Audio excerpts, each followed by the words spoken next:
Greetings and welcome to Kevin's E39. In this video, I'm going to continue taking apart my S62 to get to my timing chain and timing guides. Part 1 of this job should have a link in the description below. Now, we're going to jump right into it, and I'm taking off the cam rails.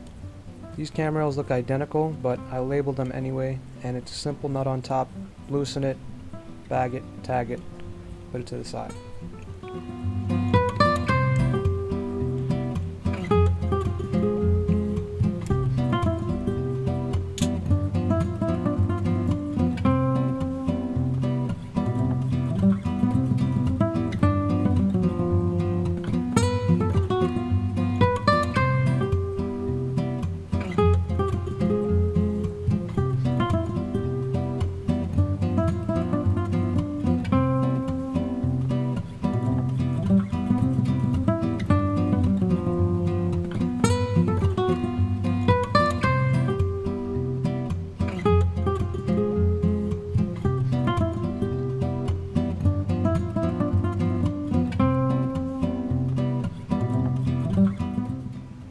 Now moving on to the Vanos accumulator, starting at each Vanos unit, which has a banjo bolt in each line. I'm going to loosen them, and I like to secure the hardware back because I don't want to lose that banjo bolt.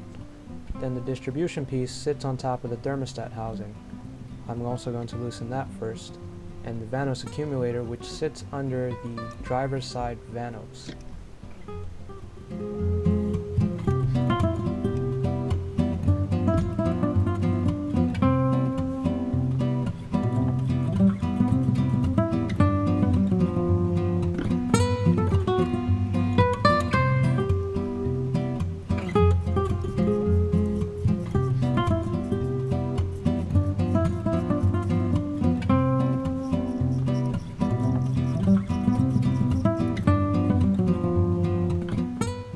Prior to doing it this time, I gave the engine a few turns to familiarize myself with top dead center on bank 1 and where I should be locking the crankshaft and camshaft.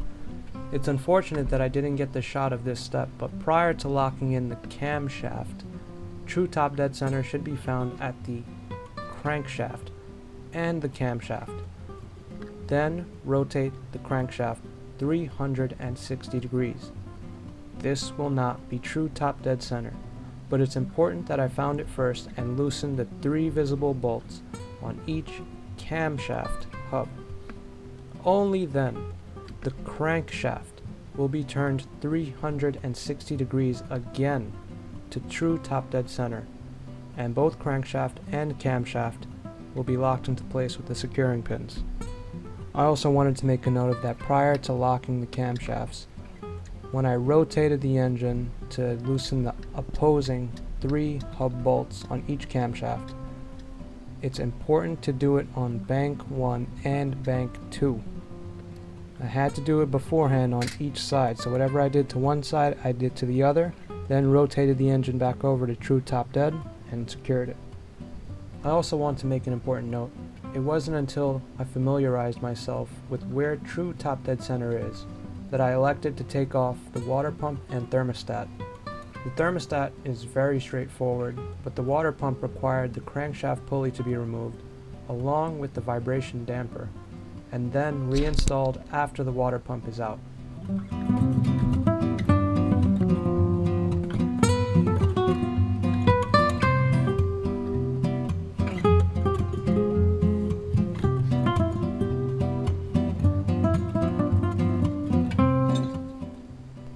Remember what I said about finding true top dead center?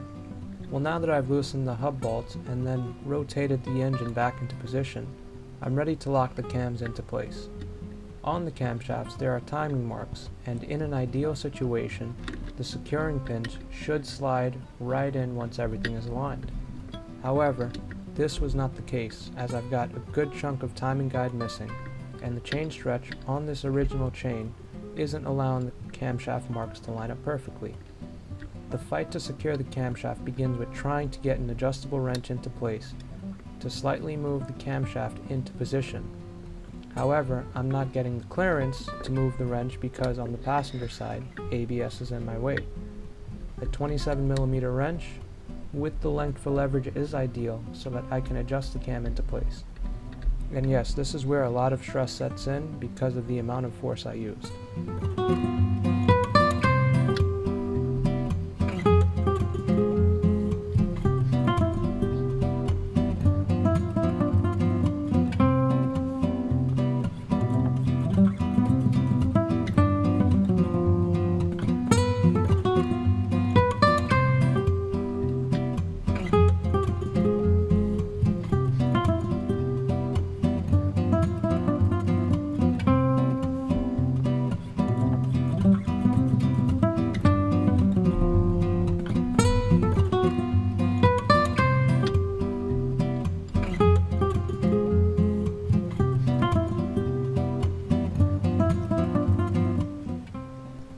And here comes the Vanos.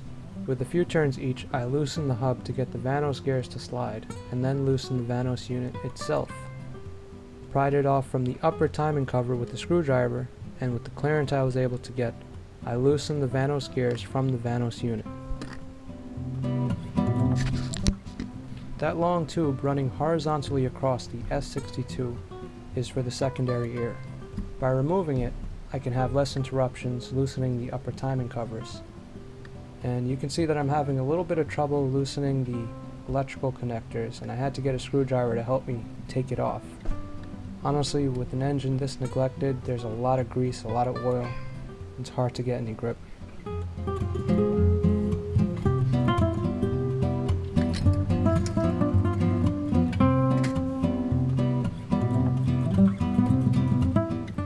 Alright, and with the secondary air tube out of my way, I'm working on the upper timing cover. Where my hand is feeling around, there's a tucked away 10mm that's extremely hard to get to.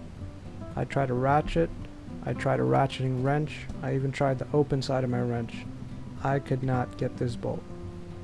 What I ended up finding was a stubby, slim 10mm that I was barely to get an eighth of a turn each time. And the name of the game is patience for this bolt because it's just in such an awkward spot, plus it's mirrored on the other side.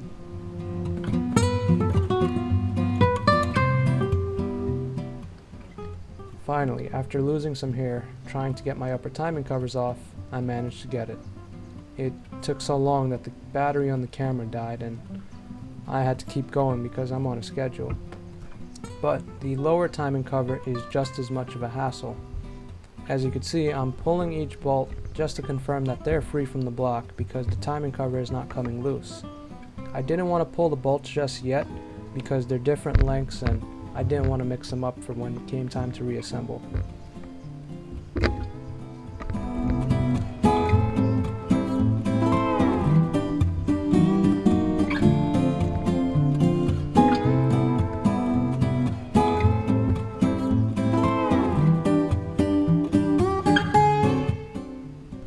Eventually, I ended up pulling out the alternator completely.